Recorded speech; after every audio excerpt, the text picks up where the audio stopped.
අපි උදේ ඉඳලා රෑ වෙනකන් ගෑස් පෝලිං වල ඉන්න කට්ටිය පෙන්නනකොට මං අහනවා ඒක රටේ මිනිස්සුන්ටද පෙන්වන්න ඕන. ඔය ගෑස් පෝලිං පෙන්වනට වඩා නරකද වෙන විකල්ප බලශක්තියෙන් පාවිච්චි කරගෙන මේ වෙලාවේ ව්‍යාපාර කරන මිනිස්සු ටික ජනමාධ්‍යවලින් පෙන්වුවම. මං සියලු ජනමාධ්‍යවලට කියනවා ගෑස් පෝලිං පෙන්වන එක නතර කළා මිත්‍රයා. වෙන විකල්ප බලශක්තියෙන් පාවිච්චි කළ මේ වෙලාවේ මිනිස්සු වැඩ කරන ටික පෙන්වන්න පටන් ගන්නවා. ඔයාලා උදේ ඉඳලා රෑ වෙනකම් පෙන්වන උද්ඝෝෂණ කරන අපිට පොර දියව් කියලා කෑ ගහන මිනිස්සු ඊළඟට ඈත හද්ද පිටිසරින්න මගේ අහිංසක ගොවි තාත්තක් අර කෑන් එක උස්සගෙන ඇවිල්ලා පොළවේ ගහලා පෙන්නනකොට මිනිස්සු ආසයි මාධ්‍යවලින් තමයි මූණ පෙන්නන්නේ පොරවල් වෙන්න. ඔයාලා ඕක නතර කරලා පෙන්නන්නකෝ මේ වෙලාවේ වෙන දේශීය ක්‍රම පාවිච්චි කරලා වගා කරගෙන අඩු ගන්න තමුන්ගේ පවුල රැක ගන්න වැඩ කරන ධෛර්යවන්ත මිනිස්සු උදේ ඉඳලා රෑ වෙනකම් පෙන්නන්නකෝ. ඒතර මේ මුළු රට වෙනස් වෙනවා. ඔබ උදේ ඉඳලා රෑ වෙනකම් දේශපාලච්චෝ කෑ ගහ ගන්න ඒවා විවේචනය කරගන්න ඒවා බැන ගන්න ඒවා උද්ඝෝෂණය කරනවා පෙන්වුවම මිනිස්සුන්ට රට එපා වෙනවා. මිනිස්සු හිතනවා මෙහෙම රටකද ජීවත් වෙන්නේ. මං අහනවා මේ රටේ මිනිස්සු සියලු දෙනා එකහැරලාද? නෑ. මේ සියලු ප්‍රශ්න ආසේ උත්තර හොයාගෙන තමුන්ගේ ව්‍යාපාර රැකගෙන තමුන්ගේ කාර්ය මණ්ඩලයට පඩි ගෙවාගෙන බෝනස් ගෙවපු ව්‍යාපාරිකයෝ මේ රටේ ඉන්නව චතුර මහත්මයා කවුද නැහැ කියලා මම නම් ගම් එක කියන්නම්. නෑ දැන් මේ රටේ තියෙන තත්ත්වෙ මිනිස්සු දැනගන්න එපා. අපි මේවා කියන්න එපා. මේ මිනිස්සුන්ට මේවා හංගන්න බෑනේ. අපි රිපෝට් කරන්නම් ඕගොල්ලෝ තීරණය කරන්න කියලා කරලා අපි රිපෝට් කරනවා මේක. මම මේක වෛද්‍ය විද්‍යාවෙන් අහන්නම්.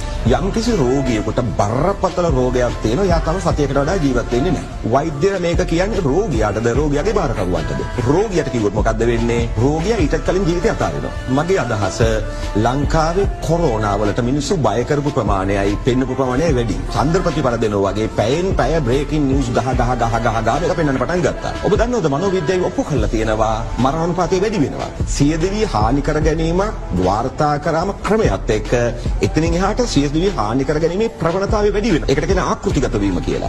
ඔබතුමල්ලා තාප්පවල පින්තූර අඳින කොල්ලෝ කෙල්ලෝ පෙන්නුවම මුළු රටේම කොල්ලෝ කෙල්ලෝ ඈත ගිරාඳුරු කොටේ ඉන්න කොල්ලෝ කෙල්ලෝ අඳින පටන් ගත්තේ නැද්ද? අනිවාර්යෙන්ම. ඒක තමයි රැල්ල. අර පුරන් කුඹුරු අස්වදන තරුණයෝ ටික තව දුරටත් පෙන්නගෙන ගියා නම් මේ රටේ හැම කුඹුරක්ම අස්වදනවා. ඒක තමයි රැල්ල.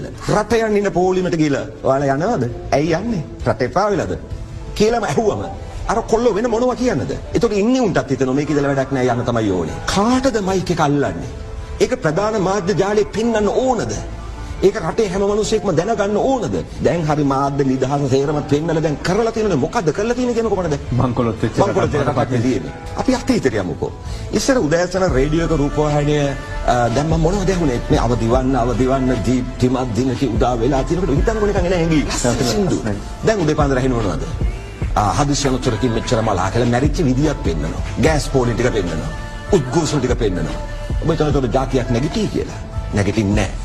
මේ රටේ මාධ්‍ය මේ වැටීමේ වගකීමෙන් බරපතල කොටස බාරගත යුතුයි.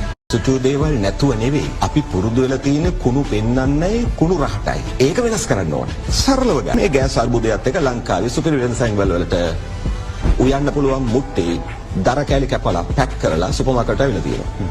කී දෙනෙක් ඔක වාර්තා කරාද කියලා? ඒක වාර්තා කරලා තියෙන මුට්ටිත් ඇවිල්ලා දැන් ඍණාත්මකව.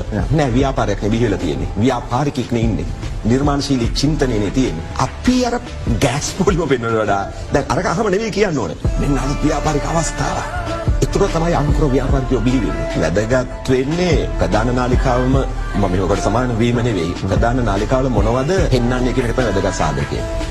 අපිට ඕන දෙයක් කරලා ප්‍රධානීත් වෙන්න පුළුවන්, ප්‍රමුඛයෙක් වෙන්න පුළුවන්. හැබැයි ප්‍රමුඛයාගේ ප්‍රතිපත්ති මොනවද?